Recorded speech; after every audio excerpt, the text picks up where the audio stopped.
Topic जो हम लोग पढ़ रहे हैं वो क्या था, थ्योरीज ऑफ ऑर्गेनिक एवोल्यूशन, ये पढ़ रहे थे। ऑर्गेनिक एवोल्यूशन का मतलब किस तरीके से नई स्पीशीज इवॉल्व हुई, किस तरीके से नई स्पीशीज इवॉल्व हुई है, ये थ्योरी हमने कहाँ पढ़ी है, थ्योरी ऑफ ऑर्गेनिक एवोल्यूशन में पढ़ा। ठीक, clear. Theory of organic evolution में पढ़ा है हमने, जिसे हम कह रहे हैं कि नई स्पीशीज कैसे इवॉल्व हुई है, इस पे हम बात कर रहे हैं। ठीक, तो यहाँ पर हमारे पास जो इम्पोर्टेंट पॉइंट्स हैं, जो हम डार्विन की बात कर रहे हैं पहले, या हमने किसकी बात कर ली थी, हमने लेमार्क की बात कर ली थी। तो लेमार्किज्म के जो मेन इंपॉर्टेंट पॉइंट्स थे वो ये थे, किसने यूज एंड डिसयूज की बात की थी, और इनहेरिटेंस ऑफ एक्वायर्ड कैरेक्टर की, ये लेमार्क ने बात की थी। फिर हम ये कह रहे हैं बेटा, लेमार्किज्म के बाद सेकंड हमारे पास क्या है, डार्विनिज्म। मतलब बेसिकली डार्विनिज्म की बात कर रहे हैं। तो डार्विनिज्म में हमारे पास कुछ, हमने कहा था कि कुछ जो है हमारे पास कुछ ऐसे फैक्ट्स हैं जिन्हें हम ऑब्जर्वेशन कहते हैं। कुछ ऐसे फैक्ट्स हैं, कुछ ऐसे क्या हैं, फैक्ट्स हैं जिन्हें हम क्या बोलते हैं, ऑब्जर्वेशंस कहते हैं। कुछ ऐसे फैक्ट्स हैं। तो फैक्ट्स क्या है, सबसे पहला है लिमिटेड रिसोर्सेज। सबसे पहला हमारे पास क्या है बेटा, लिमिटेड रिसोर्सेज। सबसे पहला फैक्ट ये है। दूसरा है कि पॉपुलेशन साइज स्टेबल है। क्लियर, पॉपुलेशन साइज क्या है हमारे पास, स्टेबल है। दूसरा फैक्ट ये है। तीसरा फैक्ट ये है कि वेरिएशन हमारे पास पहले से प्रेजेंट है इन पॉपुलेशन। ये फैक्चुअल है बेटा बातें कुछ, ठीक है। ये बातें मतलब बेटा कि पॉपुलेशन साइज स्टेबल का मतलब है कि बहुत ज्यादा चेंज नहीं हो रहा उसके साइज में, मतलब नंबर लगभग स्पीशीज के, उस पर्टिकुलर स्पीशीज के सेम बने हुए। असल में डार्विन के कुछ फैक्ट्स थे जिस पर उसने बात की थी। उसने कहा था रिसोर्सेज लिमिटेड है, पॉपुलेशन का साइज चेंज नहीं होता, वेरिएशन पहले से प्रेजेंट है, और वो जो भी वेरिएशन है वो इनहेरिटेबल है। जो भी वेरिएशन है हमारे पास कैसी है, वो इनहेरिटेबल है। अब डार्विन ने क्या पॉइंट्स बोले वो सुनो ध्यान से।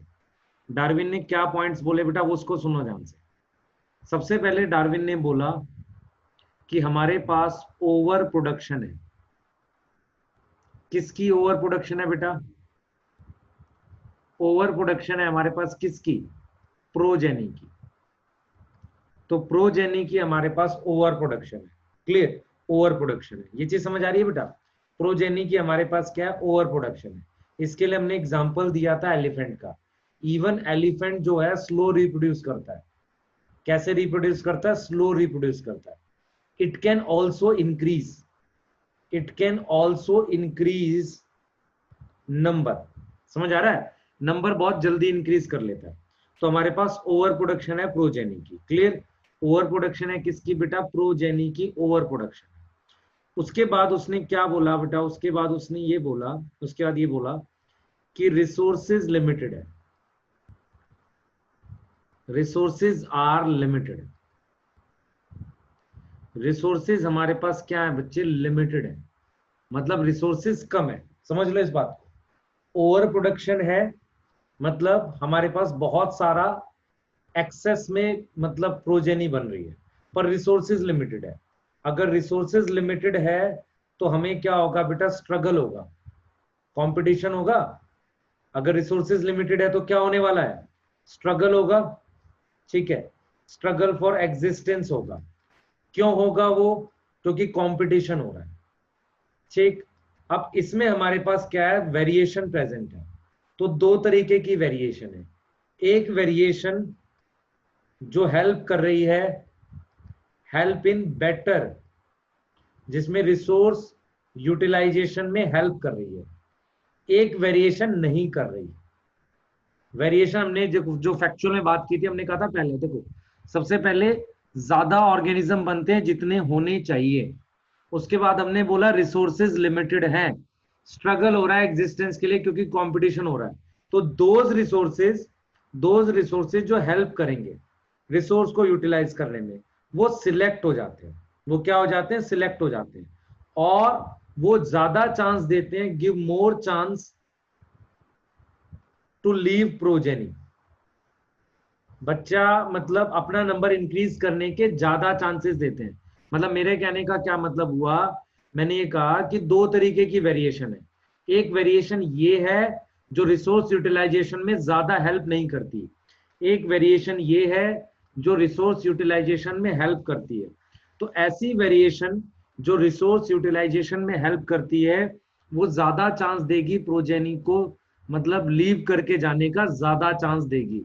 मतलब प्रोजेनी जो होगी हमारे पास बेटा, उसको मतलब वो छोड़ देगी, मतलब उसको अपना नंबर बढ़ाने देगी, मतलब ऑर्गेनिज्म को अपना नंबर बढ़ाने देगी। उससे क्या होगा हमारे पास? उससे क्या होगा बेटा हमारे पास? वो ऑर्गेनिज्म सिलेक्ट हो जाएगा, वो स्पीशीज सिलेक्ट हो जाएगी और नई स्पीशीज इवॉल्व करेगी। मतलब ऐसी वेरिएशन जो हेल्प करे रिसोर्स यूटिलाइजेशन बेटर, उस ऑर्गेनिज्म को ज्यादा चांस मिलेंगे अपनी प्रोजेनी छोड़ने का, और वो हमारे पास ऑर्गेनिज्म वाइज हमारे पास क्या होंगी? नई स्पीशीज क्या हो जाएंगी? इवॉल्व हो जाएंगी। क्लियर? नई स्पीशीज हमारे पास क्या हो जाएंगी? इवॉल्व हो जाएंगी। ये बात समझ में आ गई? बताओ, यहां तक क्लियर है? हम लोग बात कर रहे हैं support of Darwin theory. Support of Darwin theory.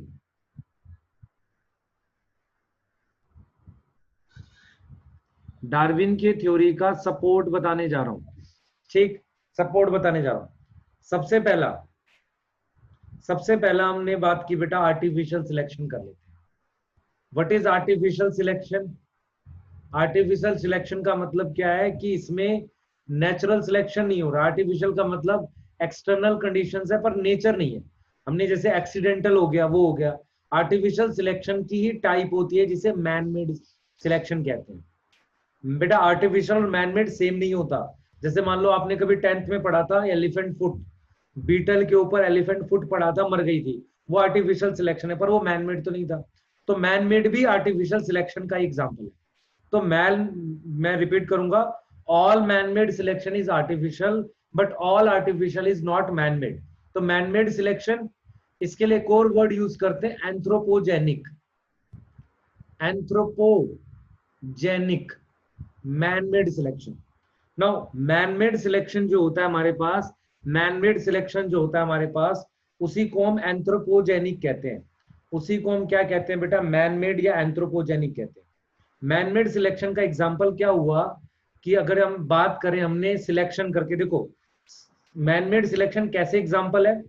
हमने सिलेक्शन के थ्रू नई ब्रीड इवॉल्व करी है। नई क्या इवॉल्व करी है? ब्रीड इवॉल्व करी है। तो क्या हमने उन ब्रीड को रिप्रोड्यूस करने का ज्यादा मौका दिया? तो हम यहां पर कह सकते हैं domestication of animal. Domestication of animal एक एग्जांपल है डार्विन की थ्योरी का। दूसरा हमारे पास बेटा जैसे उसमें नई ब्रीड आ रखी है या नई वैरायटीज, तो ये एग्जांपल है डार्विन की थ्योरी का, सपोर्ट है एक तरीके से ये आर्टिफिशियल सिलेक्शन। दूसरा हमारे पास है बेटा, एक होती है मिमिक्री, एक होता है मिमिक्री। मिमिक्री मिमिक्री क्या होता है भाई? मिमिक्री क्या होता है? देखो ध्यान से सुनो। ये मेरे पास एक ऑर्गेनिज्म है जो पॉइजनस है, ये मेरे पास नॉन पॉइजनस है। मान लो दोनों बटरफ्लाई है, दोनों क्या है? बटरफ्लाई है। ये भी बटरफ्लाई है बेटा हमारे पास, ये दोनों बटरफ्लाई है हमारे पास, ये भी बटरफ्लाई है और ये भी बटरफ्लाई है। अब ये वाली बटरफ्लाई इस बटरफ्लाई की मिमिक्री कर रही है। उससे क्या हो रहा है? This butterfly a resemble b. अच्छा, बी में अगर हल्का चेंज आता है तो ए कोशिश करती है उससे मैच कर जाए, नहीं तो क्या होगा? जो प्रीडेटर है वो इसको खा जाएगा। असल में प्रीडेटर क्या होता है? मिमिक्री की वजह से कंफ्यूज हो जाता है, वो इसको नहीं खाना चाहता पर इसको खाना चाहता है, पर वो कंफ्यूज हो जाता है, दोनों को नहीं खाता। तो इसका मतलब मिमिक्री एक तरीके से सिलेक्शन है ना, मतलब ये हुआ कि नेचर क्या कर रही है, जैसे मान लो एक बटरफ्लाई है जो मिमिक्री नहीं कर सकती, तो नेचर क्या कर रही है बेटा, नेचर क्या कर रही है, मिमिक्री करने वाले को क्या कर रही है, सिलेक्ट कर रही है। तो इसका मतलब जो मिमिक्री कर पाएगा वो ज्यादा प्रोजेनी छोड़ पाएगा और उसका नंबर इंक्रीज होगा। तो mimicry also an example of Darwinism, Darwinism का सपोर्ट है। तीसरा हम लोग बोल सकते हैं बेटा कोएवोल्यूशन। बच्चे डोमेस्टिकेशन का मतलब क्या है कि हमने जब एनिमल्स इवॉल्व किए, देखो ध्यान से समझो, हमने इतने सालों में डॉग और कैट इवॉल्व करी है या बेसिकली काउ या बफेलो इवॉल्व करी है, वो मैन मेड सिलेक्शन है, हमने उसे ज्यादा चांस दिया रिप्रोडक्शन का। इसलिए ध्यान सुने बेटा, हमने देखो हम क्या पढ़ रहे हैं, ध्यान से सुनो, कोई भी चीज डार्विन का सपोर्ट कब होगी, जब उसमें क्या दिखे आपको कि कहीं ना कहीं सिलेक्शन होगा। तो मैन मेड सिलेक्शन में हमने क्या किया, किसी पर्टिकुलर वैरायटी जो ज्यादा मिल्क देती थी उसको ईयर वाइज सिलेक्ट करते चले गए, इससे हमें ज्यादा मिल्क वाली वैरायटीज इवॉल्व कर गई, तो नई ब्रीड या नई स्पीशीज इवॉल्व कर गई, किस कैसे, जो ज्यादा मिल्क देती हैं। तो ये आर्टिफिशियल सिलेक्शन किसका एग्जाम्पल हो गया, डार्विन का। अब आ जाओ मिमिक्री। मिमिक्री का मतलब ये होता है बेटा कि एक ऑर्गेनिज्म जो है, जैसे मान लो ये बटरफ्लाई जो है ये हमारे पास नॉन पॉइजनस है, ये उस बटरफ्लाई को कॉपी कर रही है जो पॉइजनस है, तो मान लो उस पे मार्किंग्स हैं ऐसे, तो इसमें भी वो वाले सिलेक्ट होंगे जिनमें मार्किंग्स होगी। मान लो इस बटरफ्लाई की दो स्पीशीज हैं, एक विदाउट मार्किंग है ये वाली और एक पे मार्किंग्स है, और ये पॉइजनस है, तो मार्किंग्स वाली सिलेक्ट हो जाएगी ना नेचर में। क्यों सिलेक्ट हो जाएगी, क्योंकि प्रीडेटर ना इसको खा पाएगा और ना इसको खा पाएगा। जब प्रीडेटर दोनों को नहीं खा पाएगा, दोनों को नहीं खा पाएगा, तो बेसिकली क्या होगा बेटा, प्रीडेटर जब दोनों को नहीं खा पाएगा, ध्यान से सुने बच्चे, प्रीडेटर दोनों को नहीं खा पाएगा, प्रीडेटर हमारे पास जब दोनों को नहीं खा पाएगा, ना इसको खा पाएगा ना इसको खा पाएगा, तो ये बच जाएगी ना बटरफ्लाई, इसे मिमिक्री कह रहे हैं। अच्छा, नेचर इन दोनों में से किसको सिलेक्ट करेगी, जो मैच कर रही है किससे, पॉइजनस वाले से। तो एक तरीके से सिलेक्शन काम कर रहा है, और ये वाली बटरफ्लाई मोर प्रोजेनी लीव करेगी इसके कंपैरिजन में, तो सिलेक्शन हो गया कि नहीं, बोलो बेटा। एक मेरे पास मान लो ग्रास हॉपर है, मुझे ध्यान से बता रहा, ग्रास हॉपर है, ये ग्रीन कलर की लीफ है, ये ग्रीन कलर की लीफ है। ग्रास हॉपर की 5 वैरायटी है, एक जो बिल्कुल मैच कर रहा है लीफ से, एक जो मैच कम कर रहा है थोड़ा सा, एक और कम कर रहा है, एक ऐसे करके। तो नेचर इसको सिलेक्ट कर पाएगी ना, क्योंकि ये विजिबल छुप जाएगा। तो इसे हम क्या बोलते हैं, कॉमूफ्लेज। कॉमूफ्लेज क्या होता है बेटा, कॉमूफ्लाज क्या होता है, blend with surrounding. Grass hopper का ग्रीन कलर है, लीफ का ग्रीन कलर, छुप गया। It is also an example of Darwin, मतलब ये भी डार्विन का सपोर्ट है बेटा, कॉमूफ्लेज भी डार्विन का सपोर्ट है। एक जिसे हम कहते हैं coevolution. What is coevolution, what is coevolution बेटा, दो स्पीशीज साथ इवॉल्व कर गई। फॉर एग्जांपल बताता हूं, ध्यान सुनो, मेरी बात सुनना ध्यान से। मेरे पास कोएवोल्यूशन का मतलब क्या है, कोएवोल्यूशन का एक एग्जांपल आपने पढ़ा था 12th के एनसीईआरटी में, अभी चैप्टर 2 में, यूका प्लांट और मॉथ का, यूका प्लांट और मॉथ का। तो जो मॉथ है वो किसके हिसाब से इवॉल्व हुआ है, यूका प्लांट की वजह से, मतलब मॉथ उसमें एग ले कर सकता है, मॉथ क्या कर सकता है, एग ले कर सकता है, किसके अंदर, यूका प्लांट के अंदर। तो मेरा पॉइंट ये है बेटा कि मान लो दो स्पीशीज है, दोनों एक दूसरे की हेल्प कर रही है। अगर दोनों में से मान लो इस स्पीशीज की कोई वैरायटी आ जाए जो इसकी हेल्प ना कर पा रही हो, तो वो इसकी हेल्प नहीं करेगा, तो उससे क्या होगा, ये एक्सटिंक्ट हो जाएगी। तो कोएवोल्यूशन का मतलब क्या है, दो ऐसी स्पीशीज जो आसपास इवॉल्व हो रही हैं और एक दूसरे को हेल्प कर रही है, ऐसी स्पीशीज को नेचर ने सिलेक्ट कर लिया। इनमें अगर कोई वेरिएशन आती भी है वो रिजेक्ट हो जाती है, क्यों, क्योंकि वो वेरिएशन ऐसी होती है जो उसके लिए नहीं बनी हुई, हेल्प नहीं कर पा रही है। ये कोएवोल्यूशन का समझ आया कि नहीं बेटा, बेस्ट एग्जांपल है कोएवोल्यूशन का, ब्रूड पैरासिटिज्म। एक होता है क्रो, एक होती है कुकू बर्ड। तो क्रो क्या करता है, इसके नेस्ट में एग ले कर देता है, उससे क्या होगा, कुक्कू बर्ड को पता नहीं चलता कि उसके नेस्ट में जो एग्स हैं वो सारे उसके हैं कि उसमें से 2 क्रो के हैं, लेकिन वो मैच करते हैं। टाइम के साथ क्या हुआ है कि अगर ये दोनों एग उसके हैं, कुक्कू बर्ड के हैं, और ये दोनों क्रो के हैं, अगर इसमें कुछ ऐसी मार्किंग्स हैं तो क्रो के एग्स में भी वैसी मार्किंग्स है।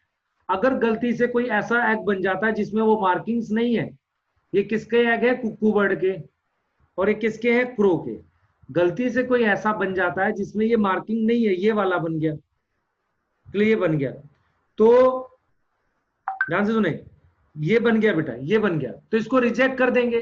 तो इसका मतलब इन दोनों के एग्स ऐसे इवॉल्व हो गए कि क्रो के एग की सिमिलरिटी है कुक्कू बर्ड के एग, कुक्कू मतलब कोयल, उसके नेस्ट में एग ले करता है क्रो, कुक्कू को नहीं पता चलता कि वो किसके बच्चे को पाल रहा है कुछ टाइम तक।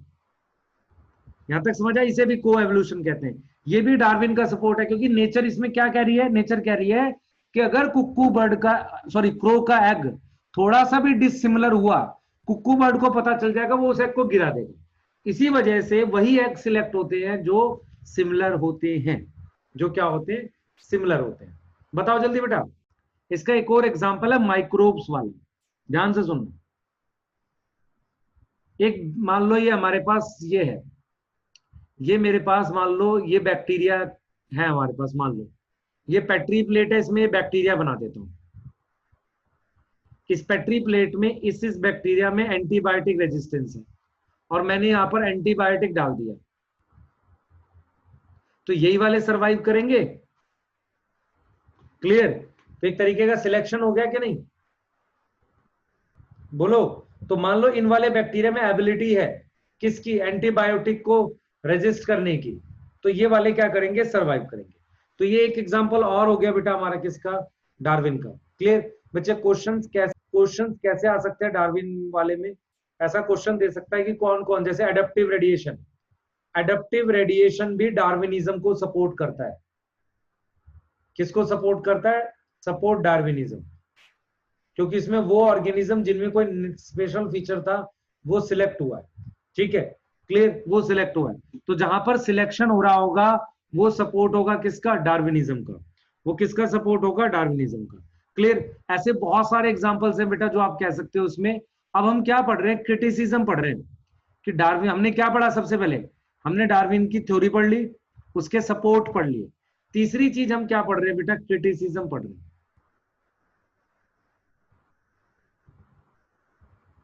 तीसरी चीज हम क्या पढ़ रहे हैं, क्रिटिसिज्म पढ़ रहे हैं। तीसरी चीज आप क्या पढ़ रहे हैं, क्रिटिसिज्म पढ़ रहे हैं, क्लियर। तीसरी चीज हम क्या पढ़ रहे हैं, क्रिटिसिज्म पढ़ रहे हैं।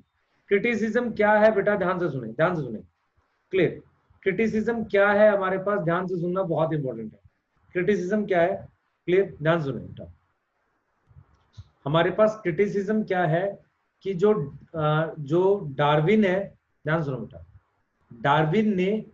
डार्विन ने बात की थी, talk about small variations but to make species हमें क्या रिक्वायर है, लार्ज वेरिएशन। जब तक बहुत अंतर नहीं आता नई स्पीशीज इवॉल्व नहीं होती। दूसरा, डार्विन ने जो बात करी थी, ध्यान से सुनना बेटा, डार्विन इस बात पे साइलेंट था, डार्विन वॉज साइलेंट ऑन कि जो वेरिएशन है, variation is in either normal cell और जर्म सेल। वेरिएशन किसमें है, नॉर्मल सेल में और जर्म सेल, किसमें, ये इस पे डार्विन साइलेंट था। तो डार्विन जो था हमारे पास बेटा, डार्विन जो था हमारे पास, वो साइलेंट था किस पर, इस बात को लेके कि ये है कौन से सेल में वेरिएशन। जैसे डार्विन ने कहा वेरिएशन होती है, पर वो ये नहीं बता रहा था कि वो नॉर्मल सेल मतलब हमारा स्किन सेल से जैसा, उसे सोमेटिक सेल कहते हैं, जर्म सेल मतलब गैमेट्स। इस बात पे लेके डार्विन साइलेंट था, ठीक। तीसरा उसने बात की थी कंटिन्यूअस वेरिएशन की, ध्यान से सुनना। डार्विन ने बात करी थी कंटिन्यूअस वेरिएशन की। मैंने बताया भी था आपको what is continuous variation. Continuous variation, मान लो हमारे पास प्लांट मिल रहे हैं, एक की हाइट 1.1 मीटर है, एक की पॉइंट 1.05, एक की 1.0 मीटर, 1.2 मीटर ऐसे। This type of variation is continuous. लेकिन कुछ ऑर्गन्स की ओवर स्पेशलाइजेशन होती है। जैसे जिराफ की इतनी लेंथ क्यों बढ़ गई, तो अचानक से होने वाली इस ओवर स्पेशलाइजेशन को लेके डार्विन क्या था, साइलेंट। तो डार्विन मेनली इस पर बात कर रहा था, कॉन्टिन्यूस वेरिएशन पर। तो डार्विन के क्या ड्रॉबैक थे, सुन लो ध्यान से। सबसे पहला बेटा, डार्विन जो बात कर रहा था वो कह रहा था कि वेरिएशन बहुत थोड़ी होती है, but it is not sufficient to make new species. दूसरा, डार्विन ये कह रहा था कि ये वेरिएशन है कहां पर नहीं पता, जर्म सेल पर है कि गेमेटिक सेल पे, होनी चाहिए जर्म सेल में, जर्म सेल या सोमेटिक सेल में। तीसरा, वो डार्विन बात कर रहा था कॉन्टिन्यूस वेरिएशन की, पर कुछ ऐसे ऑर्गन्स होते हैं जिसमें हमारे पास सडनली कुछ वेरिएशन दिख जाती है, बहुत ज्यादा अजीब सी, तो उसे कहते हैं डिसकंटिन्यूस वेरिएशन, या कुछ ऑर्गन्स की ओवर स्पेशलाइजेशन हो जाती है। डार्विन उस पे क्या था हमारे पास, साइलेंट था। डार्विन उस पे क्या था हमारे पास, साइलेंट था। क्लियर? क्लियर? अब मेरी बात सुनो ध्यान से बेटा। डार्विन ने जब अपनी थ्योरी पब्लिश की थी वो 1859 था। That was his book origin of species. उसमें अपनी उसने थ्योरी पब्लिश की थी। अब मेन पॉइंट ये है कि हमारे पास मियोसिस 1880 में डिस्कवर हुई है। उसी के आसपास गैमेटोजेनेसिस डिस्कवर हुई है। तो हमें गैमेट्स के बारे में ज्यादा नॉलेज नहीं थी डार्विन को। तो डार्विन ने इसलिए जर्म सेल और सोमेटिक सेल की बात नहीं करी। बाद में डार्विन ने एक सपोर्ट थ्योरी दी। उसे उसने नाम दिया थ्योरी ऑफ पैनजेनेसिस। क्या नाम दिया? Theory of pangenesis. नाउ ये थ्योरी क्या थी? इसके अकॉर्डिंग डार्विन ने ये बोला कि हर ऑर्गेनिज्म की बॉडी के हर एक सेल से एक माइन्यूट मॉलिक्यूल आता है। हर एक सेल से एक माइन्यूट मॉलिक्यूल आता है, उसे उसने नाम दिया, उसने उसको नाम दिया पैनजीन। मतलब वो गैमेट नहीं बोल पा रहा था, उसने बोला कि बॉडी के सारे सेल्स में से एक एक छोटा सा चीज आती है जिसे उसने बोला पैनजीन। वो पैनजीन किसी खास तरह के सेल्स में चला जाता है जिसे जर्म सेल कहते हैं, और फिर उससे वो अगली जनरेशन में चला जाता है। मतलब उसका ये मानना था कि अगर किसी पेरेंट जैसा बच्चा दिख रहा है, उसके भी दो आंख, दो कान, दो नाक है, ऐसा दिख रहा है, क्लियर, ऐसा दिख रहा है, तो ये कैसे हो पा रहा है? ये कैसे हो पा रहा है? तो ये ऐसे हो पा रहा है कि उसे हर एक सेल में से एक छोटे से मॉलिक्यूल बने जिसको उसने नाम दिया पैनजीन। वो जो मॉलिक्यूल्स बने हमारे पास, वो मॉलिक्यूल्स क्या थे? हमारे पास बेटा, वो मॉलिक्यूल्स जो हमारे पास थे जर्म सेल में, ठीक है, वो मॉलिक्यूल सारे सेल से आए और उसको उसने नाम दिया पेंजीन। तो वो एक तरीके से इनडायरेक्टली अब जर्म सेल की बात कर रहा था। मतलब थ्योरी ऑफ पेंजेनेसिस कहती है कि फ्रॉम ईच सेल पेंजीन आ जाता है, जो कंबाइन होता है किसमें? जर्म सेल में, और पास होता है नेक्स्ट जनरेशन में, pass on to next generation. और ये जर्म सेल कहाँ है? गोनेड्स में, टेस्टिस और ओवरी में आ जाता है, तो नेक्स्ट जनरेशन में जाएगा। तो एक तरीके की सपोर्ट थ्योरी थी अपने एक ड्रॉबैक को कम करने के लिए, लेकिन अभी भी ड्रॉबैक था, इसलिए हम पढ़ते हैं neo Darwinism. Now what is neo Darwinism? Darwin का जो काम है, जो जो ड्रॉबैक है उसको दूर करने के लिए जो थ्योरी है, उसको हम कहते हैं नियो डार्विनिज्म। क्लियर? हम क्या बोलते हैं बेटा? Neo Darwinism. ये चीज समझ आ रही है? बोलो बेटा। क्लियर? ये चीज समझ आ रही है? नियो डार्विनिज्म का मतलब ये है कि हम जो डार्विन की थ्योरी है उसको हम क्या कर रहे हैं? मतलब सपोर्ट कर रहे हैं। ठीक है? क्लियर? सही है। नियो डार्विनिज्म ये कह रहा था कि source of variation is mutation. देखिए, क्योंकि वो साइलेंट था किस बात पे? वेरिएशन कहां से आई? तो source of variation is mutation and ध्यान सुने बेटा, source of variation is mutation and germinal mutation are inherited. Germinal mutation ही होंगी जो क्या होती है हमारे पास, इनहेरिटेड होती है। इनहेरिटेड मतलब पास ऑन होती है एक जनरेशन से दूसरी जनरेशन तक, इन्हें हम कहते हैं जर्मिनल म्यूटेशन। इन्हें हम क्या बोलते हैं, जर्मिनल म्यूटेशन। तो सोर्स ऑफ वेरिएशन हमारे पास क्या है, सोर्स ऑफ वेरिएशन क्या है हमारे पास, म्यूटेशन, और जो जर्मिनल म्यूटेशन है वही इनहेरिटेड होती है। तो न्यू डार्विनिज्म एक तरीके से ड्रॉबैक खत्म कर रहा था, किसका ड्रॉबैक खत्म कर रहा था, डार्विन थ्योरी का। यहां तक पूछो, मैं कुछ पॉइंट्स बता रहा हूँ डार्विन थ्योरी। सर हाँ बेटा, सर मतलब जो हमने क्या बात कर लिया, सुनेंगे सब लोग। हमने डार्विन को लेके पढ़ रहे हैं, ठीक है। हमने क्या कहा है बेटा, डार्विन की थ्योरी सबसे ज्यादा एक्सेप्टेड है। डार्विन की जो थ्योरी है वो मोस्ट एक्सेप्टेड है। ऑल्दो इसके बाद हम लोग डी वेरीज भी पढ़ेंगे, लेकिन डार्विन की थ्योरी सबसे ज्यादा एक्सेप्टेड है। 2-3 एग्जांपल है आपके एनसीईआरटी में जो इसको सपोर्ट कर रहे हैं। एक है हमारा DDT resistant, DDT resistance, clear, सही है। डीडीटी क्या था, रेजिस्टेंस था। कैसे, डीडीटी एक्चुअल में इंसेक्टिसाइड है बेटा। डीडीटी हमारे पास क्या है, इंसेक्टिसाइड है, इंसेक्टिसाइड है, ठीक है। मेरे पास डीडीटी इंसेक्टिसाइड है, ये कुछ इंसेक्ट्स है, इनमें से इंसेक्ट का नाम लिख देता हूं मैं, ए बी सी डी। इसमें से जो हमारे पास बी इंसेक्ट है,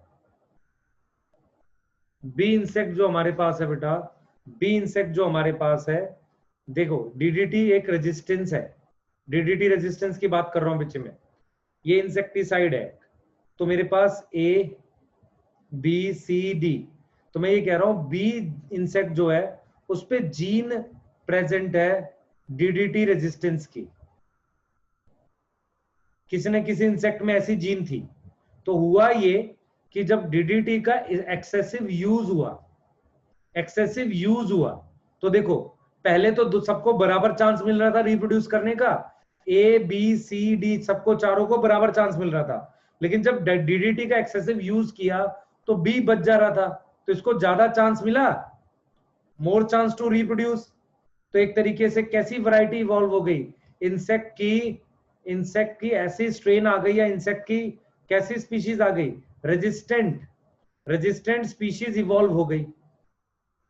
समझ आया बेटा, रेजिस्टेंट स्पीशीज क्या हो गई, इवॉल्व हो गई। तो आपको मेरी बात समझ में आनी चाहिए यहां पर, कि मान लो आपके पास 20 इंसेक्ट हैं, उन 20 इंसेक्ट में से कोई एक इंसेक्ट हमारे पास क्या है, कोई एक इंसेक्ट हमारे पास, उस पर कोई जीन है डीडीटी के रेजिस्टेंट के लिए। अब मान लो डीडीटी का बहुत एक्सेसिव यूज हो, तो पर्टिकुलर जीन वाला इंसेक्ट बच जाएगा, बाकी सारे रिजेक्ट हो जाएंगे। क्लियर, यहां तक समझ रहा, बाकी सारे क्या हो जाएंगे, रिजेक्ट हो जाएंगे, वो एक जीन वाला क्या होगा हमारे पास, इंसेक्ट बच जाएगा। यहां तक समझ आ गई बेटा।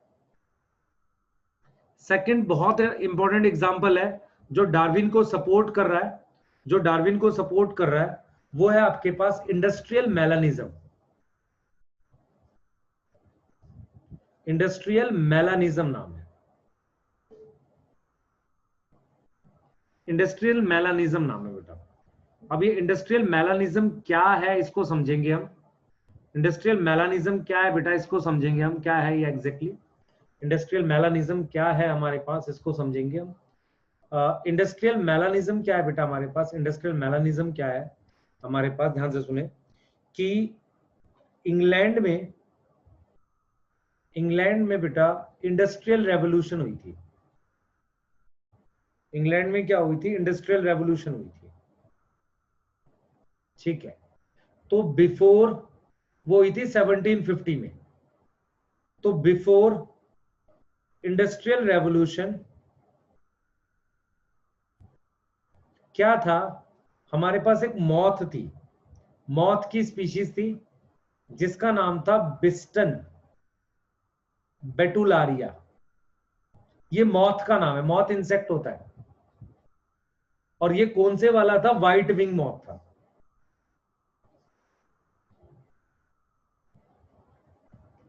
कैसा मॉथ था, व्हाइट विंग, समझ लो।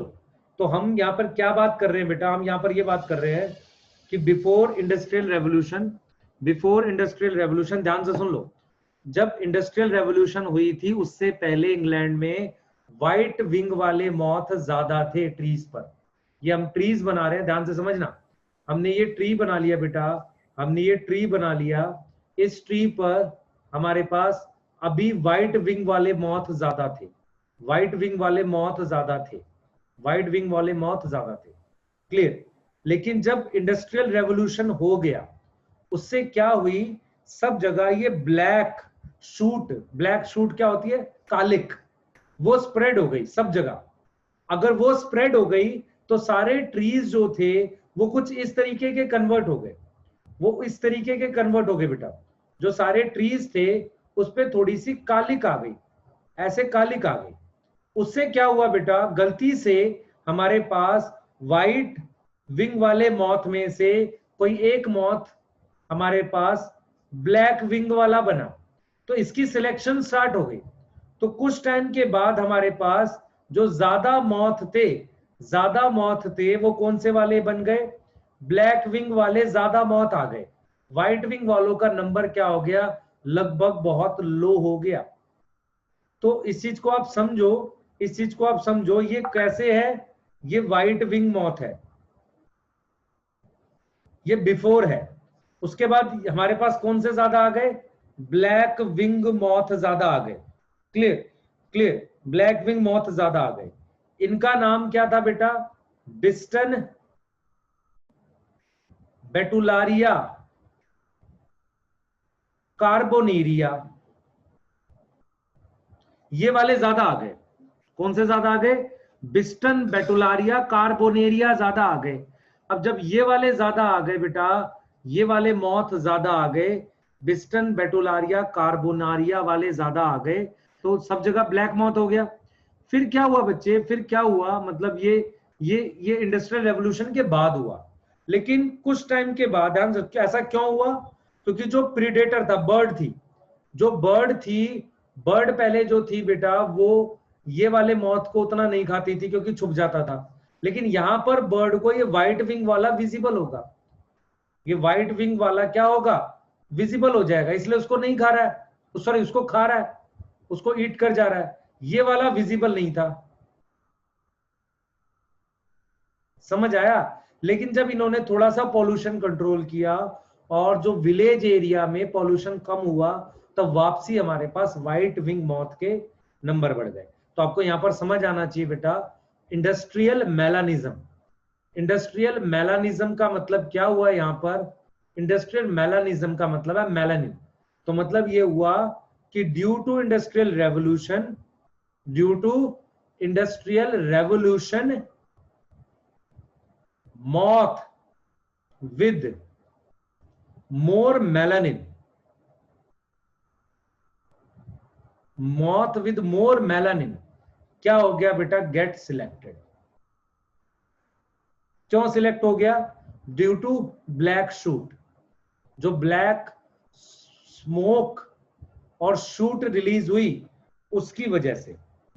क्लियर। ये सेकंड चीज है जो सपोर्ट कर रही है डार्विनिज्म को आपके एनसीईआरटी में। एक है आपके पास हर्बिए इंसेक्टिसाइड वाला, दूसरा है इंडस्ट्रियल मेलानिज्म। पूछो इंडस्ट्रियल मेलानिज्म जिसको नहीं समझ आया। मैं मॉथ की स्पीशीज के नाम लिख रहा हूं, तो व्हाइट विंग मॉथ था। फिर मैं लिख रहा हूं बिस्टन बेटुलारिया कार्बोनारिया, ये ब्लैक विंग मॉथ था। ठीक, क्लियर। अब ये क्या हो जाएगा बच्चे, ये छुप जाएगा, ये कॉमूफ्लाज हो जाएगा। कॉमूफ्लाज कब हो जाएगा, in black, after after industrial revolution. Industrial revolution के बाद ये क्या हो जाएगा, कॉमूफ्लाज हो जाएगा। कॉमूफ्लाज का मतलब ये एक तरीके से छुप जाएगा। किसकी बात कर रहे हैं हम लोग, बिस्टन बेटुलारिया, बिस्टन बेटुलारिया कार्बोनारिया। और ये व्हाइट विंग मॉथ को बर्ड ईट कर लेंगे। अच्छा, ये दो बार क्यों लिखा है, ये जीनस है, ये स्पीशीज है, और इसे सब स्पीशीज कहते हैं। ठीक है, ये थर्ड पार्ट को कहते हैं सब स्पीशीज। क्लियर। आगे इनके देखने से पहले स्टेम जो थी वो डार्क नहीं थी, पहले लाइट थी स्टेम। तो व्हाइट कलर के मौत ज्यादा थे, क्योंकि वो बर्ड को उतना दिखता नहीं था और वैसे भी उन्हीं का नंबर ज्यादा था। फिर जब स्टैम्प ब्लैक हो गई तो व्हाइट कलर के बर्ड्स को दिख रहे थे, जो एक दो ब्लैक कलर के बने वो दिखे नहीं बर्ड को। तो जब इसको बर्ड खा जाएगी व्हाइट वाले को, तो ब्लैक वाले का नंबर धीरे धीरे बढ़ जाएगा।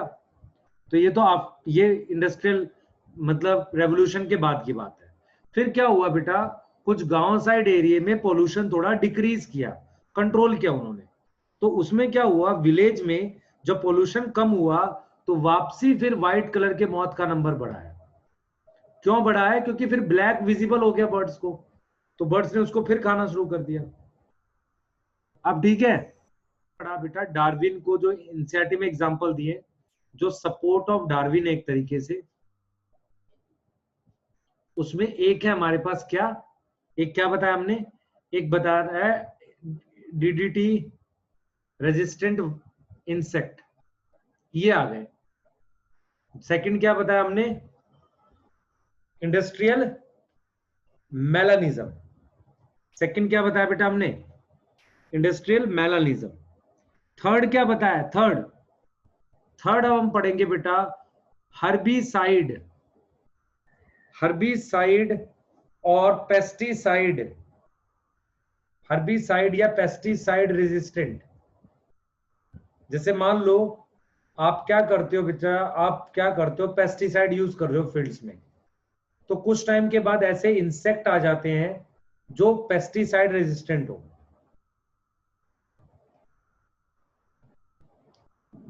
और हर्बिसाइड रेजिस्टेंट क्या होगा, ऐसे इंसेक्ट आ जाते हैं जो क्या होंगे, पेस्टिसाइड उस पे, हर्बिसाइड सॉरी काम से इंसेक्ट कह रहा हूं, हर्ब्स पे काम नहीं। हर्बिसाइड क्या होता है बेटा, अनवांटेड हर्ब्स को किल करने के लिए, तो हर्बिसाइड रेजिस्टेंट आ जाते हैं। एक एग्जांपल आपको बेटा रिसेंट बताता हूं, रिसेंट से बता रहा हूं, ध्यान से सुनना। हमारे इंडिया में बच्चे सबसे ज्यादा डेथ किस डिजीज से होती है नॉर्मली, मिलेगा भी, ठीक है, ध्यान से सुनना। ट्यूबरकुलोसिस की जो पहले स्ट्रेन थी, ट्यूबरकुलोसिस एक बैक्टीरिया से होता है जिसका नाम माइकोबैक्टीरियम है, एक बैक्टीरिया से होता है ये, ठीक है।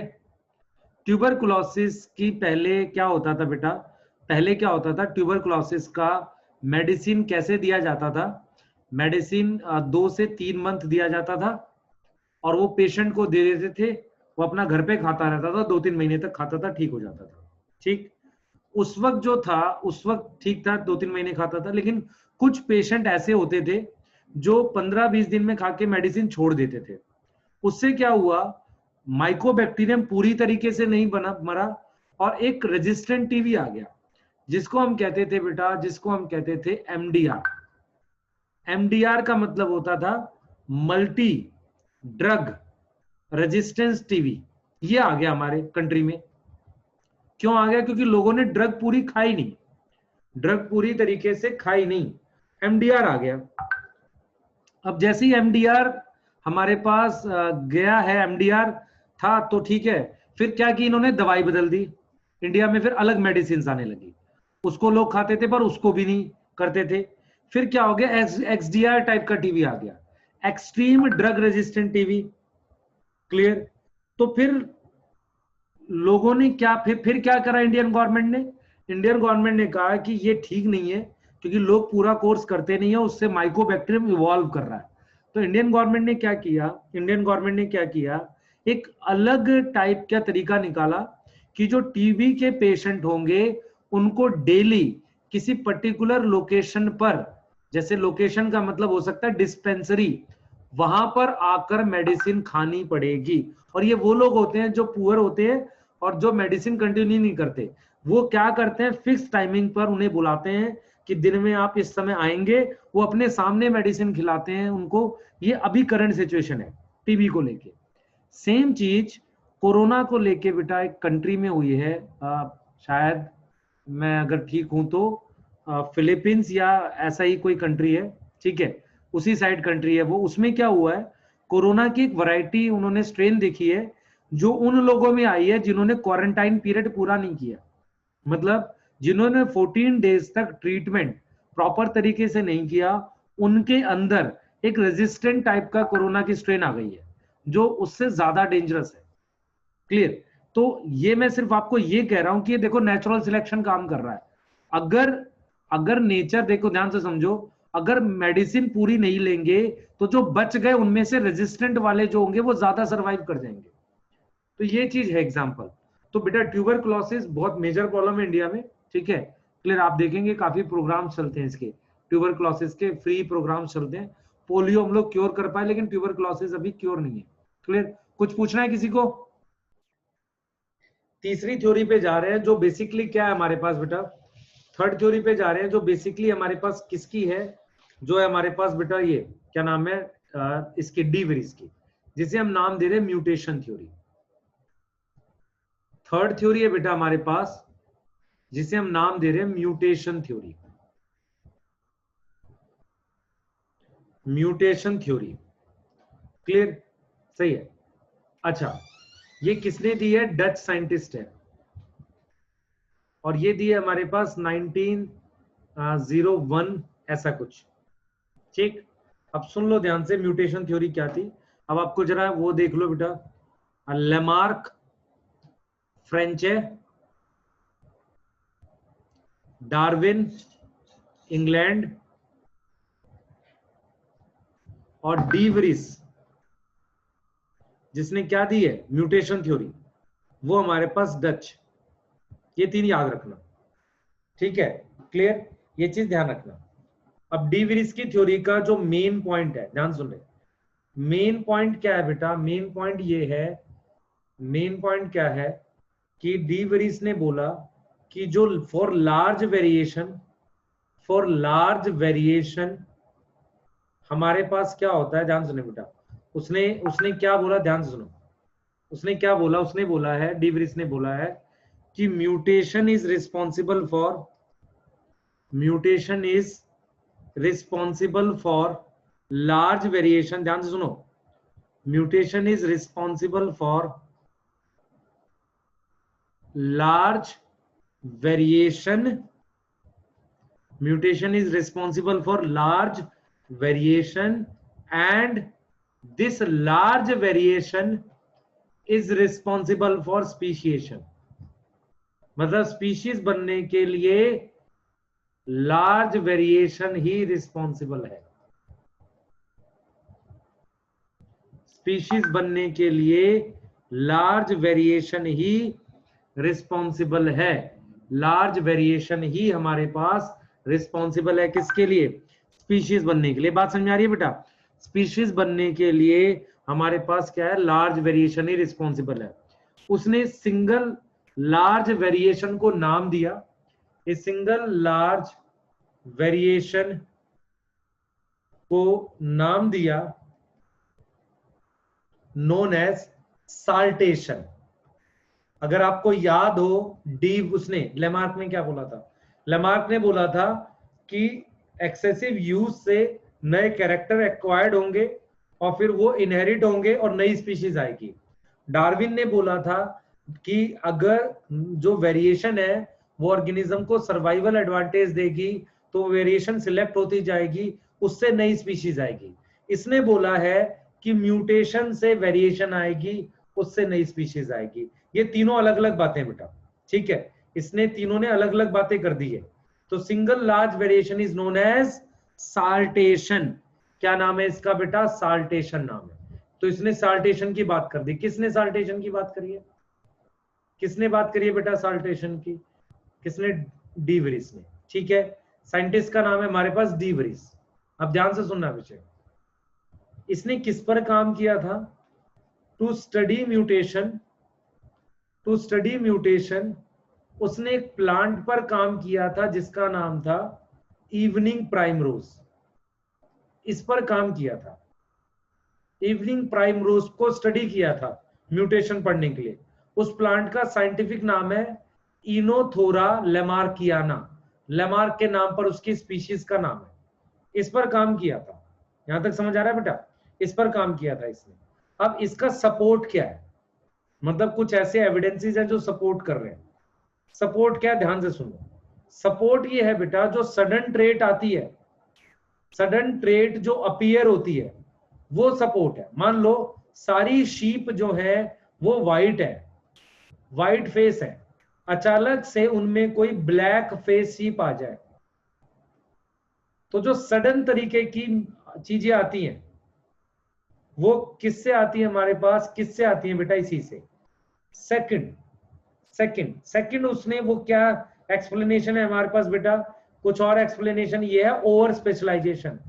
जो नए तरह के ऑर्गन आते हैं उनको किसके थ्रू एक्सप्लेन करा जा सकता है, डी विरिस के काम के थ्रू। क्लियर, डी विरिस के काम के थ्रू। जैसे हमें क्या दिखता है, हमारे पास कुछ ऐसे डॉग्स का बर्थ होता है जो हेयरलेस होते हैं, तो नॉर्मली तो हेयर होता है, तो ये सडन चेंज आ गया। तो जब भी सडन चेंज वाले एग्जांपल आएंगे वो किसका सपोर्ट होगा, डी विरिस की कौन सी थ्योरी का, म्यूटेशन थ्योरी का। किसका सपोर्ट होगा, म्यूटेशन थ्योरी का। पूछो बेटा, यहां तक कुछ पूछना की बात करते हैं। क्रिटिसिज्म मतलब कि क्या इसकी कमियां रही, इसकी थ्योरी की क्या कमियां रही। क्लियर, ध्यान से सुनो बेटा। जो डी विरिस था उसने बात करी, talk about variation with in species, लेकिन अलग स्पीशीज में कुछ नहीं बोल पाया। मतलब विद इन स्पीशीज में क्या वेरिएशन आ रही है, म्यूटेशन की वजह से वो बता पाया, लेकिन डिफरेंट स्पीशीज वाले पे कुछ नहीं बता पाया, साइलेंट था वहां। दूसरी बात बेटा, दूसरी बात, ये को एवोल्यूशन को लेके, ये को एवोल्यूशन को लेके साइलेंट था। मतलब बेसिकली ये इस बात को लेके साइलेंट था, को एवोल्यूशन को लेके, ध्यान से सुनो बच्चे, ये को एवोल्यूशन को लेके क्या था, साइलेंट था।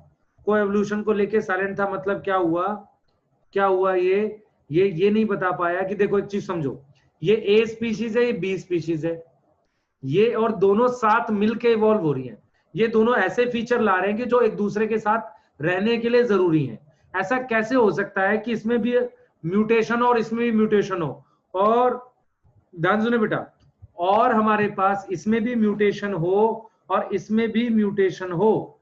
ऐसा कैसे हो सकता है कि दोनों में म्यूटेशन हो और हमारे पास क्या हो, दोनों में म्यूटेशन हो हमारे पास, और हमारे पास, ध्यान से सुने बेटा, ध्यान से सुनो, दोनों में म्यूटेशन हो और हमारे पास क्या हो, दोनों में म्यूटेशन हो और दोनों की म्यूटेशन एक दूसरे की मदद के लिए हो। दो अलग अलग उसमें होने वाले बदलाव एक दूसरे की हेल्प के लिए कैसे हो सकते हैं, म्यूटेशन वाले।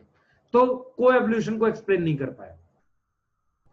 समझ आया क्रिटिसिज्म क्या है बेटा, ये जो कंटिन्यूअस वेरिएशंस होती है ना, जो कंटिन्यूअस वेरिएशन होती है उनको एक्सप्लेन नहीं कर पाया, तो not able to explain this. समझ आया नहीं आया बच्चे? तो हम लोग ये बोल सकते हैं कि डी विरिस का क्रिटिसिज्म क्या है, उसने विद इन स्पीशीज वेरिएशन की बात की, बिटवीन स्पीशीज नहीं। दो स्पीशीज साथ इवॉल्व होती है, इस पे साइलेंट था, और कंटिन्यूअस वेरिएशन जो कि डार्विन से पता चल रहा था उस बात पे वो साइलेंट था। तो जो इस तरह की वेरिएशन की बात करी है इसने, डी विरिस ने, वो कौन सी वेरिएशन है, डिसकंटिन्यूअस, जिसको हम नाम देते हैं साल्टेशन। सिंगल बड़ी वेरिएशन को हम नाम देते हैं साल्टेशन। क्लियर, जिसको हम नाम देते हैं साल्टेशन। अगर मैं कंपेयर करूं बेटा डार्विन को किससे, अगर मैं डार्विन को कंपेयर करूं किससे, डार्विनिज्म को कंपेयर करूं म्यूटेशन थ्योरी से, तो मुझे क्या पता चलेगा, मुझे ये पता चलेगा कि डार्विन की जो वेरिएशन थी वो कैसी थी, कॉन्टिन्यूअस। कैसी थी, कॉन्टिन्यूअस। और इसकी वेरिएशन कैसी है, डिसकंटिन्यूअस है। मतलब अचानक से कुछ बन गया, इसीलिए इसकी वेरिएशन को डायरेक्शनल कहते थे, क्योंकि एक तरफ ऐसा लग रहा था जा रही थी। ये हमारे पास डायरेक्शन लेस है, ये हमारे पास क्या, डायरेक्शन लेस है। ठीक है, इसके अकॉर्डिंग मेन फोर्स क्या है, मेन फोर्स है हमारे पास नेचुरल सिलेक्शन। किसकी मेन फोर्स है, एवोल्यूशन के लिए। यहां पर मेन फोर्स क्या है बेटा, मेन फोर्स क्या है बच्चे, मेन फोर्स है क्या, हमारे पास म्यूटेशन। तो ये साइलेंट था सोर्स ऑफ वेरिएशन को लेके कि कहां से आई, इसने बताया कि source is mutation. Clear, source is mutation. पर ये नहीं बता पाया कि को एवोल्यूशन क्यों होता है, कॉन्टिन्यूअस वेरिएशन क्यों आती है, और अलग स्पीशीज में फिर कैसे आएगी म्यूटेशन, क्योंकि उसमें तो सॉरी वेरिएशन, जबकि वो तो विद इन स्पीशीज की बात कर रहा था। यहां तक समझ आ गया? नेक्स्ट बात देखो, मैं ये कह रहा हूं बच्चे, देखो डार्विन के अकॉर्डिंग क्या बात थी। डार्विन के अकॉर्डिंग मान लो मैं ह्यूमन ही ले लेता हूं। ह्यूमन में एक की डार्क ब्लैक आई है, डार्क ब्लैक कलर की है, थोड़ा सा लाइट ब्लैक है, ग्रे है, लाइट ग्रे है, ये आई कलर है। यहां पर भी ह्यूमन में ब्लैक है, थोड़ा सा लाइट ब्लैक है, ग्रे है, अचानक से यहां पे रेड आ गई आई। तो ऐसी वेरिएशन को कहते हैं discontinuous. This is known as discontinuous variation. ये देखो थोड़ा ब्लैक्स में डिक्रीज कर रहा है, तो इसे आप डायरेक्शन भी कह सकते हो कि एक डायरेक्शन की तरफ जा रहा है। पर यहां पर तो अचानक से ये आ गया रेड, फिर अचानक से ब्राउन आ गया, कुछ पता नहीं चल रहा है ना कि ये चेंज हो रहा था, फिर ये आ गया सडनली। तो ये सडन है ना, ये सडन है, तो इसलिए इसको हम क्या कह रहे हैं, डायरेक्शनलेस। अब यह मेन फोर्स कौन है, नेचर सिलेक्ट कर रही है। या मेन फोर्स कौन है, म्यूटेशन। मतलब म्यूटेशन की वजह से नई स्पीशीज बन रही है। इसने बोला था कि वेरिएशन है, नई स्पीशीज नेचुरल सिलेक्शन की वजह से बन रही है। क्लियर? नई स्पीशीज कैसे बन रही है, नेचुरल सिलेक्शन की वजह से। क्लियर? बता जल्दी बेटा। सर फिर जो कंटिन्यूस वेरिएशन होगी वो रैंडम पॉपुलेशन की वजह से होगी। जो कंटिन्यूस मैं यहां लिख रहा हूं क्या, फर्स्ट क्या था हमारे पास, लेमार्क, दूसरा डार्विन, तीसरा डी वेरिस। चलो नेशनलिटी की बात कर लेते हैं, क्या था, फ्रेंच, इंग्लैंड, और डी वेरिस हमारे पास डच। ठीक। लेमार्क का जो ईयर था थ्योरी देने का वो 1811 था, तो सबसे पहले इसी ने काम किया। इसने दिया 1859। ठीक, क्लियर? क्या हुआ ओम? और इसका कुछ 1901 मान लेते हैं। आगे सुनो, इसने किस पे बात करी थी, इनहेरिटेंस ऑफ एक्वायर्ड कैरेक्टर। ऐसे कैरेक्टर जो एक्वायर्ड है वो इनहेरिट हो रहे हैं। तो इसने क्या बोला था, इसने बोला था एनवायरनमेंट बदलेगा, चेंज होता है, चेंज से नीड आती है, नीड क्या करती है, न्यू ट्रेड देती है, न्यू ट्रेड क्या होगा, ओवर यूज होगा, और उससे क्या होगा बेटा, उससे वो ट्रेड उसके अंदर क्या हो जाएगी, इनहेरिट हो जाएगी, और फिर नई स्पीशीज बन जाएगी। ये कह रहा था। डार्विन ने बोला था कि ओवर प्रोडक्शन है, जितने होने चाहिए उससे ज्यादा है, ओवर प्रोडक्शन है। ठीक, तो ये तो एक तरीके से एनवायरमेंट बेस्ड बात कर रहा था, ये तो कह रहा था ओवर प्रोडक्शन है, उनमें कंपटीशन है चीजों के लिए, तो जो सरवाइव करेगा कंपटीशन, क्यों, क्योंकि उसके पास जो वेरिएशन है वो वेरिएशन हेल्प कर रही है सर्वाइवल में। तो क्या हो जाएगा, हेल्प कर रही है सर्वाइवल में। ठीक है, हेल्प कर रही है सर्वाइवल में, तो ओवर प्रोडक्शन है, हमारे पास क्या है, कंपटीशन है। क्लियर? कंपटीशन है, और वेरिएशन हेल्प कर रही है किसमें, सर्वाइवल में हेल्प कर रही है। किसमें हेल्प कर रही है, सर्वाइवल में हेल्प कर रही है। ठीक, क्लियर, सही है। तो हमारे पास उसके बाद क्या बोला उसने कहा ठीक है, वेरिएशन हेल्प कर रही है किसमें, सर्वाइवल में। किसमें हेल्प कर रही है बेटा, सर्वाइवल में। तो ओवर प्रोडक्शन है, कंपटीशन है, तो उसमें क्या होगा, सिलेक्शन हो गया, सिलेक्शन से नई स्पीशीज आ गई। इसने बोला कि म्यूटेशन होगी और वो रैंडम होगी, उससे नए कैरेक्टर आएंगे और उससे नई स्पीशीज आएगी। अब ये तो सोर्स ऑफ वेरिएशन नहीं बता रहा है, डार्विन सोर्स ऑफ वेरिएशन पे साइलेंट है, पर ये सोर्स ऑफ वेरिएशन तो बता रहा है। ठीक, ये कॉन्टिन्यूस वेरिएशन को एक्सप्लेन कर पाया। ये किसको एक्सप्लेन कर पाया, डार्विन। कॉन्टिन्यूस वेरिएशन को, लेकिन जो ये था डी वरीज, ये कॉन्टिन्यूस को एक्सप्लेन ही नहीं कर पाया। क्या रीजन है भाई, एक जैसी वेरिएशन आ रही है फिर। तो ये तो बात कर रहा था सिंगल लार्ज वेरिएशन की, ये इसको एक्सप्लेन कर पाया। तो अगर आप में सडन कोई चेंज दिखता है तो वो डी वरीज के अकॉर्डिंग बात हो रही है, और जो कंटिन्यूस दिखेगा तो वो इसके अकॉर्डिंग बात हो रही है, डार्विन के अकॉर्डिंग। यहां तक समझ आ रहा है? क्लियर? ऐसी जो वेरिएशंस होती है वो डायरेक्शन लेस होती है, मतलब अचानक से बन गई, और ये वाली जो वेरिएशंस होंगी वो डायरेक्शन वाली होती है। क्लियर है? बताओ भाई। अब इन तीनों के काम से मुझे फाइनली ये पता चला कि ओरिजिन ऑफ स्पीशीज के लिए सबसे वैलिड थ्योरी डार्विन की है।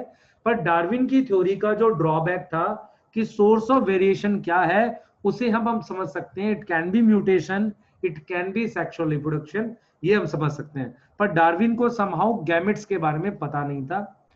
डी वरीज के टाइम तक गैमेट्स की डिटेल आ गई थी।